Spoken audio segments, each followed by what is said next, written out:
अस्सलाम वालेकुम, सबको प्यार भरा सलाम। आप देख रहे हैं यूरोवीज़ा न्यूज़ और मैं हूं शाहिद सदीकी।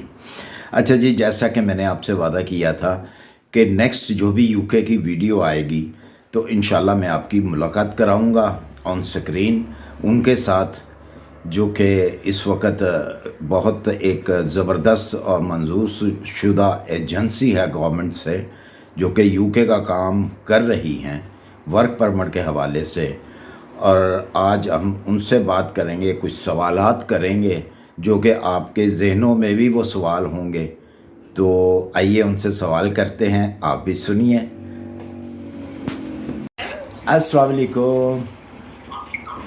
वालेकुम अस्सलाम जी सर, कैसे हैं आप? अल्हम्दुलिल्लाह मैडम, आप बताएं आप कैसी हैं? अल्हम्दुलिल्लाह बिल्कुल ठीक। बहुत शुक्रिया आपका, आपका कीमती वक्त ले रहा हूँ मैं, और बहुत बहुत शुक्रिया कि आप हमारे इस प्लेटफॉर्म पे तशरीफ़ लाई। तो हमारे कुछ इस वीज़े के हवाले से सवालात हैं, वो हम करेंगे ताकि हमारे व्यूवर्स भी सुने और अपनी ज़रा उस जो आपका एक्सपीरियंस है उसके मुताबिक हमारे व्यूवर्स को भी आप बताएंगी कि ये जो यूके का वर्क परमिट है डन बेस पे, ये किस तरीके से ले सकते हैं और इसकी रिक्वायरमेंट जो हैं वो क्या क्या हैं। अच्छा, थैंक यू सर। सबसे पहले बात है, आपका बेहद शुक्रिया कि आपने मुझे अपने शो में शामिल किया और मुझे मैं चीज़ को इस काबिल समझा कि मैं अपनी एक्सपर्टीज से अपने आपके देखने वालों को और आपके क्लाइंट्स को बहुत सारे मुफीद मशवरे दूँ। बहुत बहुत शुक्रिया वन अगेन। जज़ाकल्लाह। बात हो रही है सर यूके के work permit visa, that's called tier 2 visa. जी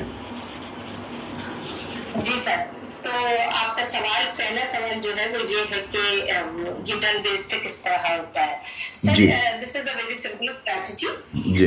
इसमें बहुत आसान सी बात है कि आज के दौर में जो कि पाकिस्तान के इस वक्त इकोनॉमी के हालात चल रहे हैं उसको देखते हुए एक बहुत सिंपल सी बात है कि nobody want to invest there a huge amount.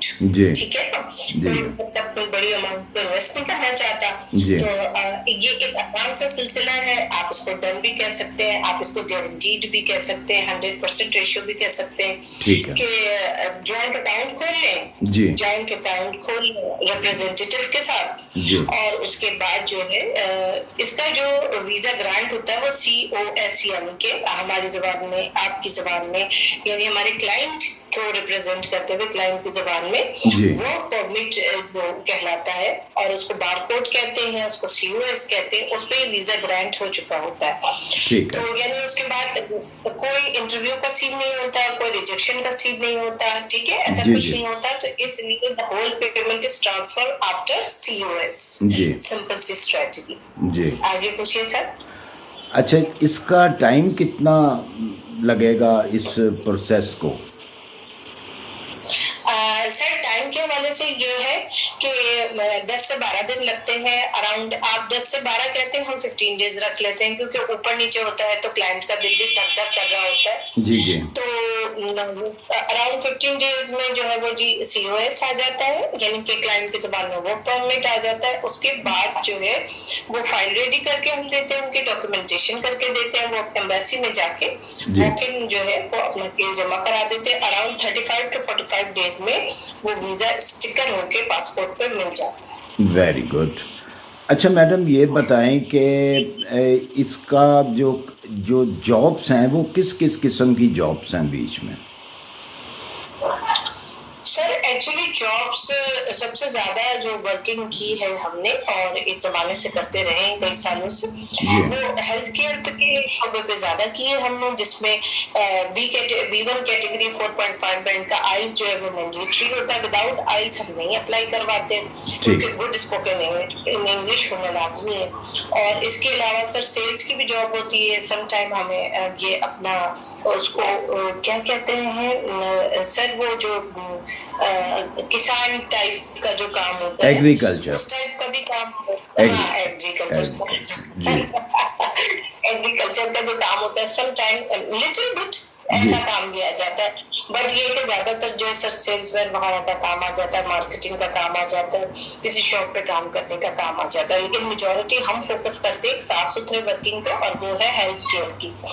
और इसकी एक शर्त है जो मैं आपको बताती चलूं कि जब हम जो मेन एप्लीकेंट होता है जिसके नाम पे पूरी फैमिली का वो कोऑर्डिनेट इशू होता है, तो वो उसी को वही जॉब करनी है जिसपे हमने भेजा है। अलबत्ता उसकी स्पाउस चाहे बीवी है या शौहर है, she is able to do any job. ठीक है। एंड 24/7 तो क्या ये फैमिली साथ जाएगी या बाद में वो बुला सकते हैं, और कितने अरसे, अगर बाद में बुला सकते हैं तो कितना अरसा लगेगा उनको अपनी फैमिली को इनवाइट करते हुए? Sir from very first day, जाने के एक हफ्ते बाद भी बुला सकता है, जाने के एक महीने बाद भी बुला सकता है। It's up to him sir, कोई ऐसा इश्यू नहीं है, क्योंकि हम तो यहाँ से प्रोसेस करते वक्त इस बात की गारंटी देते हैं कि हम उसे काम पे भेज रहे हैं, तो उसने तो जाके काम पे लगना है। अब ये उसके अपने ऊपर है कि वो फैमिली को कितनी देर में बुलाता है। ठीक है। तो ये बच्चे जब आ जाएंगे, उनकी फैमिली आ जाएगी, तो बच्चों की एजुकेशन जो है क्या वो फ्री होगी या पेड करनी होगी? जी सर, जाहिर सी बात है, कागजात बनते हैं, कागजात बनने के बाद बच्चों का एडमिशन हो जाता है। एडमिशन हो जाएगा तो वो जो एजुकेशन बिल्कुल उसी तरह जिस तरह एक नेशनल लोगों के बच्चों की तालीम फ्री होती है वो फ्री होगी। उनको मेडिकल की फैसिलिटी मिलेगी, हेल्थ इंश्योरेंस की फैसिलिटी मिलेगी, उनकी स्पाउस को जो है 24/7 काम करने की इजाजत होगी। ये सारी सहूलतें मिलेंगी। और 5 साल बाद PR मिल जाता है, और PR is equal to nationality. और मैं समझती हूँ कि यूके की नेशनलिटी को जी बिल्कुल बिल्कुल, ये अच्छा की कि आपने जवाब दे दिया, वरना मैं ये सवाल आपसे करने ही वाला था नेशनलिटी के हवाले से। ये बहुत अच्छा किया आपने, बहुत बहुत शुक्रिया। अच्छा मैडम, एक चीज़ और कि इसकी सैलरी कम से कम क्या होगी और ज़्यादा से ज़्यादा क्या, कितनी सैलरी मिल सकती है? सर ये सवाल बहुत ही प्यारा सवाल है, बड़ा माकूल सवाल है। आमतौर पर ये कस्टमर जरूर पूछते हैं। जी। देखिए जी, स्टार्टिंग सैलरी चूंकि पाकिस्तान में, I am talking about only for Pakistan national, मैं इस वक्त सिर्फ पाकिस्तानी नेशनल पर बात कर रही हूँ। पाकिस्तान की करेंसी से पाउंड का कन्वर्जन बहुत ज्यादा है। जी बिल्कुल। तो अब इस सिचुएशन में सर वो स्टार्टिंग सैलरी 4 लाख भी हो सकती है, 6 लाख भी बन जाती है।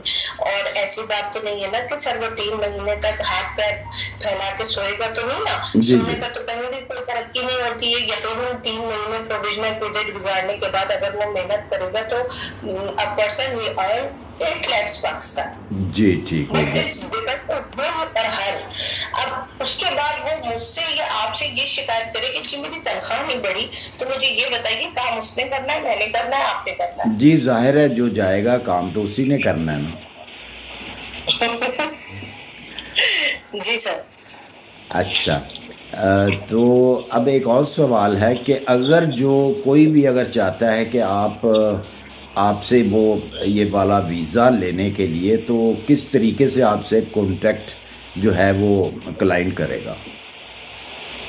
सर एक्चुअली मेरा तो आपको पता है कि मैं स्टेट में होती ही नहीं, मैं आउट ऑफ कंट्री होती हूँ। तो सर इसका बहुत आसान तरीका है कि जिसको भी जो भी आप हैं सर, हमारे बड़े भी हैं, हमारे सीनियर भी हैं, आप नंबर दीजिए, आप अपना नाम दीजिए, आप उनका रेफरेंस बताइए, आपके रेफरेंस से मैं उनसे जरूर बात करूँगी, अदरवाइज मैं डायरेक्टली किसी से नहीं मिलना चाहती। जी ठीक है। मेरा तो वैसे भी जो है वो इंस्टा ID जो होता है हमेशा डिस्क्रिप्शन में होता है, तो मेरे जो देखने वाले हैं वो मेरे इंस्टा पे रब्ता करके तो मुझे अपना नंबर दे दे, मैं उनका नंबर जो है फिर आगे आपको फॉरवर्ड कर सकता हूँ। जी बिल्कुल सर, जैसा आप मुनासिब समझे। जी बहुत शुक्रिया मैडम, आपका कीमती वक्त लिया। इंशाल्लाह फिर भी कभी ना कभी आपको तकलीफ़ देता रहूँगा, तो उम्मीद है कि आप मायूस नहीं करेंगी। नहीं इंशाल्लाह सर, बस आपकी तो ये हाजिर हैं और अपने तमाम आपके कस्टमर्स के लिए हम हाजिर हैं, और हमारी छोटी सी जो सी भी इंफॉर्मेशन उन तक पहुंच सकती है और उनका फ़ायदा हो सकता है, तो इसमें हमें बहुत खुशी हासिल है। बहुत शुक्रिया, जज़ाकल्लाह। अल्लाह हाफिज़। अल्लाह हाफिज़। तो जी आपने गुफ्तगू सुनी मैडम की, जो कि जिनका नाम गालिबन मैंने लिया नहीं, मिसेस तसव्वुर इनका नाम है।